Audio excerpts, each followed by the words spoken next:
வெண்பருத்தி நூலெடுத்து வாய் வெடிச்ச பூவெடுத்து நான் அணிஞ்சிட தொடுத்து வச்ச நடினமான மாலை இது.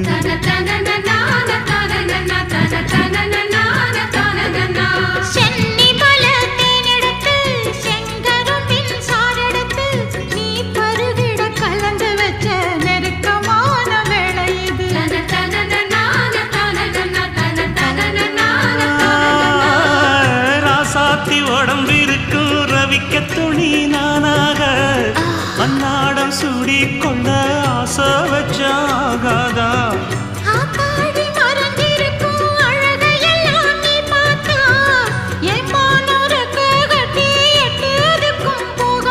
அடிச்சி சக்கரையே எட்டி நீயும் நிக்கிறையே நான் ஏங்கி ஏங்கி பார்க்கிற போறாங்க.